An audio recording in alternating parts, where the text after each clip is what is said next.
Living my life like it's golden. Living my life like it's golden. Living my life like it's golden. Living my life like it's golden. Living my life like it's golden. Late video, but it's a good one. What's going on, y'all? It's your favorite auntie Mama. We are back again for another episode review of Catfish, y'all. This season 8, episode 87. Moses and Krystal. Look here, before y'all get on me, yes, it's late. A bitch be busy and I be tired and I ain't got no excuse. But look here, this episode wasn't too bad. It was a little boring, but it was good. Listen, I wanted to go in, but I didn't really want to go in. But either way it go, I got a good review for y'all. So let's go ahead and get into it because I want to hold y'all up any longer than what y'all already been waiting for it, okay? We got Moses, 40 years old, handsome black brother, okay? He's been talking to Krystal. Krystal is 32. They both from LA. Why the hell they ain't met up yet? I don't goddamn know. Now, Moses is fresh out of a divorce, okay? He was married for 11 years. He's been divorced now for about a year. He says that he took some time off, about 7-8 months, and then finally he decided to get on back up out there in the dating world, dip his toe in there, see what the hell kind of fish he can pull back, you know what I'm saying? Holding motherfucking catfish. Anyways, like I said, he's a handsome brother. End up meeting this chick named Krystal on Tinder. I know, was it Tinder that they met on? I don't know. They met on a goddamn dating app. After they met on the dating app, they started talking on IG. From IG, they started talking on WhatsApp. Now, Krystal has made 111 million excuses, like all these goddamn catfishes. Why we still here at this point in time in life, I don't goddamn know. Does it seem like this shit is shaking? Let me pull my table back some. I'm shaking you niggas. I ain't trying to shake you niggas in my good. I'm still shaking you motherfuckers. Come on now, fall back. All right, there we go. Anyways, like I said, you know how, bitch, I just can't get it together. Can't get right. Call me that, bitch. So, like I say, bitch making 111 goddamn excuses why they can't goddamn meet up, right? Now, of course, the classic question that Neve and Cammy always ask was, have you sent the bitch any money? He said the course of them been talking. How long they been talking? They've been talking about 4 months. He done sent her anywhere from $300 to $400 for miscellaneous shit. Whether it's been Uber Eats, Instacart, Lyft, Uber. He's just been sending her all within 4 months, $300 to $400 goddamn dollars, right? Now, he said that they texted on the phone, and once again, she's always making all these goddamn excuses. I don't even know if they've talked on the phone, but they've texted through IG and through goddamn WhatsApp. Again, he's a really sweet guy, and he still look like that he's still trying to get over his divorce. And he's basically already trying to make plans with this bitch. Like, I see you in my future. I want you to be my wife. And just basically making plans for them. And plus, another thing that he really likes about her is that she's very different. She's alternative. She's like a black goth chick. You know, black goths are always just a mystery. They some dope ass goddamn people. If you ain't never been friends with a black nerdy goth geeky Comic-Con type, you missing out on life. Them some cool ass dope ass motherfucking people. A lot of time they got some good ass weed. I'm just saying, I don't know that for myself. I'm just saying what I know. Anyway, so it come time for Neve and Cam to do the investigation, right? Of course, they start with the photos of her because he has gotten some photos from her over the time that they've been talking, not just a couple of ones he got on IG, right? So another thing about Krystal is that she doesn't have a whole lot of social media, so they don't have a whole lot to go off of her. They do a search on her photos and they see that she's on some photographer's website for some photos, something. It's really not a whole lot that they find on her. When they go to her IG, she's an artist as well, okay? She says that she does drawings, okay? She's got only like 3 pictures on her IG of some drawings that look like something that she's done. And they searched her phone number as well. When they searched her phone number, the phone number came back registered as James, which was goddamn weird, right?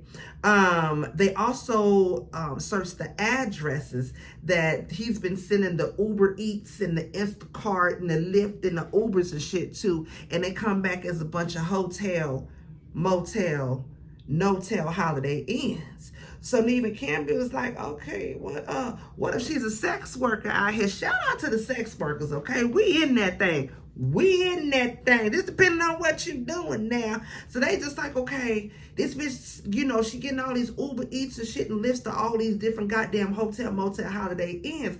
What the hell really goddamn going on? So they end up getting back to Moses with the tea. Now, she texted him that night, basically saying that with the same old bullshit, like, oh, I want to go see my dad, but I'm kind of tight on funds. I ain't got no money right now to go see my dad. Just kind of hinting around that she needs some money. This motherfucking Moses gonna say, well, just marry me. I'll take care of you. Nigga. Y'all don't even know what the girl, I mean... She could be all kinds of goddamn crazy. You never fucking know. So they ask him, they bring up the whole addresses that they found, the hotel, motel, Holiday Inns, that he's been sending the Ubers and shit to. Now, he does say that, you know, she been caught up in a couple situations. She needed a couple of hotels here and there. She's been getting kicked out of her parents' house for smoking weed. So not only has he provided her with the hotel, he's provided Uber Eats to the hotel, a lift for that bitch to get to the hotel.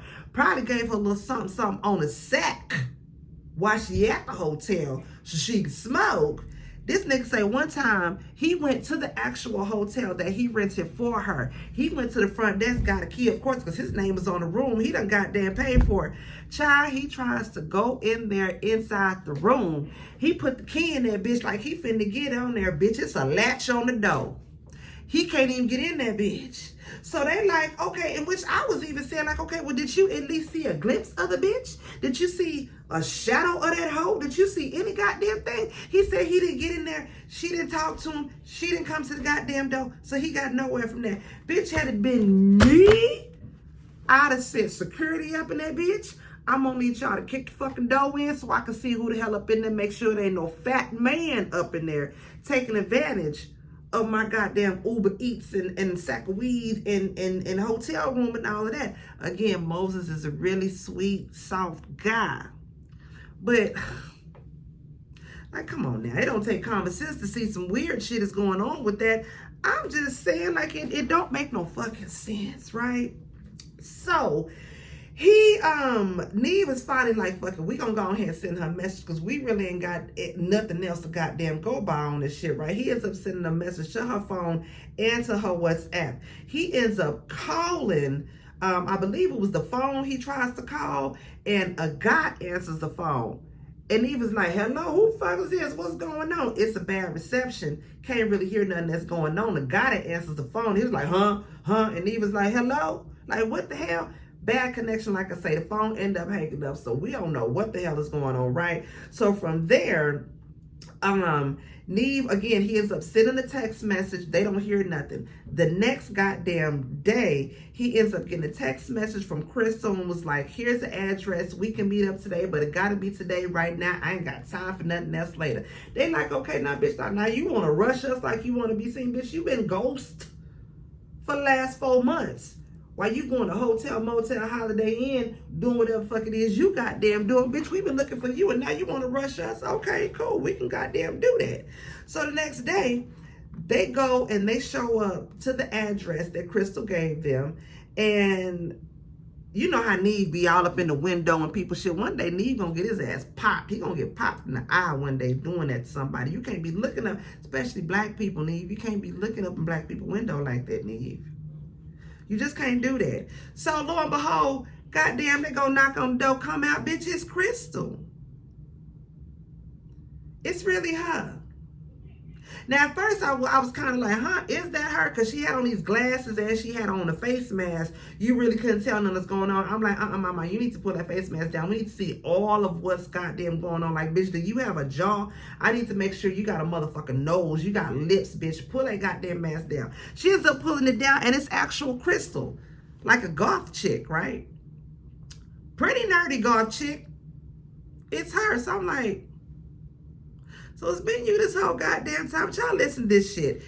She says that she doesn't feel like she deserves a man like Moses until she can provide for herself. She says she moves around a lot, that she doesn't have a stable place, she doesn't have any stable money, and she was always taught that a woman is supposed to, before you can have a good man, you need to be a woman that can provide for yourself. And because she's not a phenomenal woman that can provide for herself, that she doesn't feel like she deserves Moses, right? So they asking her, okay, well, bitch, what's up with the hotel, motel, Holiday Inn? Like, what you really doing in this motherfucker? Girl, she gonna say she's a massage therapist. Moses didn't know nothing about you out here massaging niggas, and why the hell is they sitting up there booking at the hotel? She said most of her clients prefer to book their appointments at the hotel, motel, Holiday Inn. Girl. Shout out to the sex workers, baby. We out here doing our goddamn thing. Now, again, she said she's a phenomenal, she's not a phenomenal woman, so she doesn't feel like she deserves a phenomenal man until she can provide for herself. This my thing, though. You say you feel like you're not worthy of having him. You don't feel like you're phenomenal enough. You have to earn him. But you don't have no problem taking that man money, though. What's tea, son? I'm just saying, get it how you live. Do what you want to do. I ain't judging nobody, but that don't really make no sense. And even Moses can kind of see through the bullshit. He like, okay, how she gonna say she feel like she need to earn me? She not a phenomenal woman, this, that, and the other, but you ain't had no problem taking my motherfucking money for Uber Eats and all this other bullshit, right? So they end up sitting down and talking, and she says she's anti-social media, so that's why she doesn't have a social media. She doesn't have any of that. And, like I said, they end up sitting down, they're talking, and you can see that Moses is still really feeling her. She says that she does love him, that, she hopes that they can continue on. Listen, goddamn it, I want to talk shit so bad, but really, truthfully, honestly, I'm gonna just cut to the chase. Before he leave, he asked for a hug. She want to get a little bit of a peck. Girl, they end up tonguing each other down. Come to 2-month follow-up. They check in, bitch, they together.